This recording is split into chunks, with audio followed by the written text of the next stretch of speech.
Hello दोस्तों, मैं Manish Kumar JMS 94 channel में आप सभी का स्वागत है। आज का टॉपिक है भारतीय संस्कृति का जीवन संदेश। यह टॉपिक अखंड ज्योति मासिक पत्रिका से लिया गया है, जिसमें आपको आज एक कहानी भी सुनाऊंगा लास्ट में। तब तक बने रहिएगा। तो भारतीय संस्कृति का जीवन संदेश। मानव जीवन से एक कामना का तत्व हटा दिया जाए, उसे किसी प्रकार महत्व ना दिया जाए तो जीवन के कई क्षेत्रों में संकट खड़े हो जाएंगे। लोग व्यवसाय भत्ता छोड़ देंगे, अस्पताल बंद हो जाएंगे, शिक्षक कहेंगे हमें तो पढ़ाने की कामना ही नहीं, परिवार विघटित हो जाएंगे। ऐसे में यह सोचना अनिवार्य है कि जिस कामना को शास्त्र वर्जित कर रहे हैं वह क्या है। निश्चित ही किसी ऊंची कामना की बात हो रही है। ऊंची कामना माने वह जो आपका कर्तव्य है, जिसे करने को आपको भेजा गया है, वह जो जीवन मूल्यों से संबंधित है, जिसका आपके जीवन में अधिकाधिक महत्व है। कामना ऐसी हो जो अहंकार को ध्वस्त कर दे, जीवन में नव प्राण भर दे, चेहरे पे रौनक पैदा कर दे, चित्त को शांत कर दे। ऐसी कामना एकमात्र परमात्मा प्राप्ति ही हो सकती है।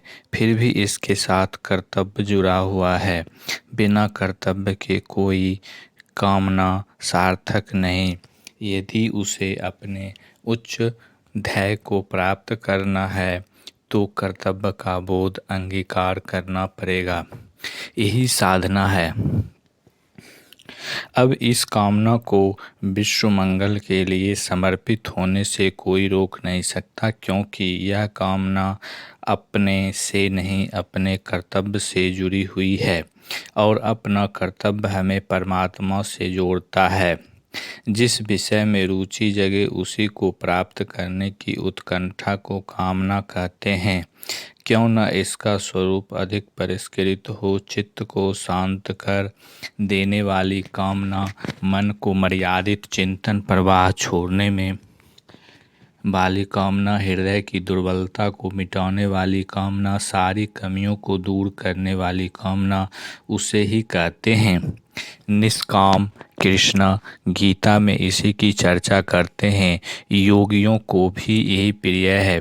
अब बात आती है कि यदि ऐसे सच्ची कामना ही वरन है जो क्यों न सब त्याग दिया जाए, सन्यासी बना जाए। परंतु जिस कामना की बात भगवान श्री कृष्ण करते हैं उसमें कठोर कर्म भी शामिल है। निस्तेज नहीं, निश्चल होना है। हृदय से परिपक्व, सभी प्रकार के मनोभावों पर नियंत्रण तथा एक महान जीवन की अभिलाषा है। इसी के लिए गीता अवतरित हुई है तथा उसने मानव मात्र को ही यही संदेश दिया कि कर्म तो करो, पर अंतिम ध्येय को ध्यान में रखकर। पीड़ा तो सहो, पर कर्तव्य की पुकार पर पुनः जो उपयुक्त है उसे अपनाओ और अपने जीवन को धन्य बनाओ। संघर्ष से घबराओ और आत्मा ही नजर अमर सत्ता की बातों से नहीं, वरन क्रिया कर्तव्यों से मुखारित कर बैठो। यह गीता है, यही निष्काम कर्मयोग है तथा यही भारतीय संस्कृति का जीवन संदेश की हर वह कृत अपनाओ जिससे जीवन का सार्थक बनता हो, जीवन में प्रज्वलित ओज, तेज एवं बल का प्रयोग हो। यही गीता है, यही निष्काम कर्मयोग तथा यही भारतीय संस्कृति का जीवन संदेश की हर वह कृत अपनाओ जिससे जीवन सार्थक बनता हो, जीवन में प्रज्वलित ओज, तेज एवं बल का संचार हो, जीवन महान बने। ऐसी गीता को लोगों ने कर दिया उसका विकृत अर्थ कर उसे निष्काम के बदले कर्म संबंध का विच्छेद कर देने तथा संन्यास के नाम पर सभी चीज़ों को छोड़ देने का स्वर प्रदान कर दिया।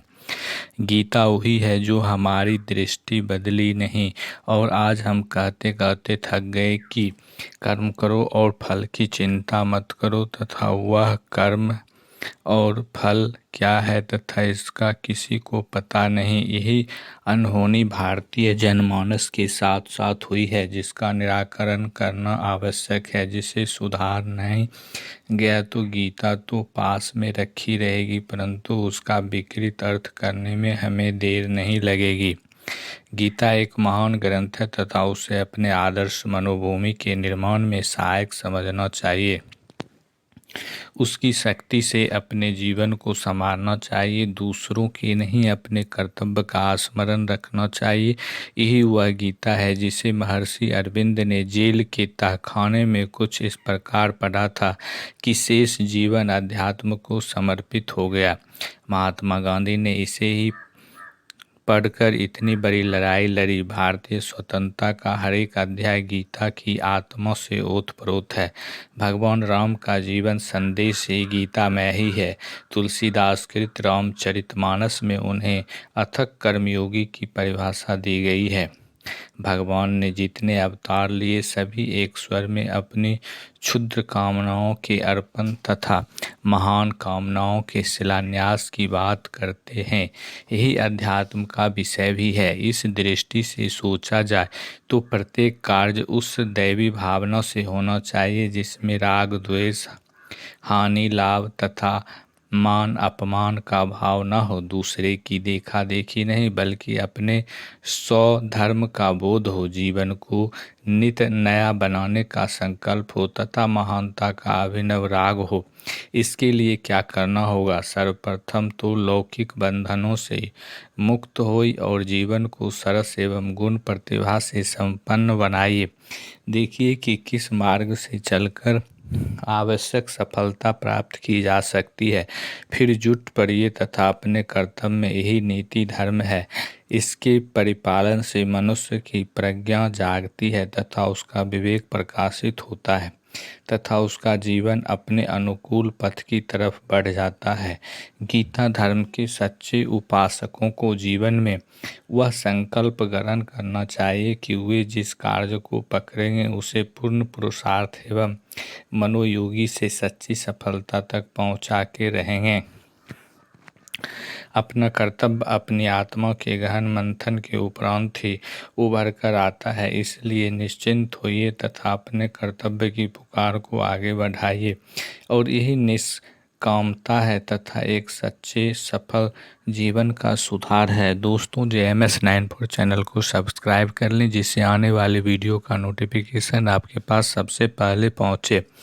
तो अंत में थोड़ा 2 लाइन का कहानी है। एक बाग में 2 वृक्ष थे, एक बिल्कुल सूख गया था, दूसरा हरा भरा था। सूखे वृक्ष पर गिद्ध निवास करता था जबकि हरे वृक्ष पर कोयल रहती थी। दोनों में प्राय विवाद हो जाया करता था।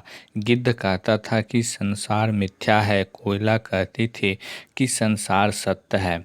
एक दिन तोते ने उसके विवाद को सुना तो बोला, व्यर्थ झगड़ा न करो, संसार परिवर्तनशील है। जो संसार की आसक्ति से परे चल जाते हैं उसके लिए यह जगत मिथ्या है, पर शेष के लिए यह सत्य है। इस सत्य के अनुरूप जो स्वयं को ढाल लेता है वही इस संसार का सही अर्थ जान पाता है।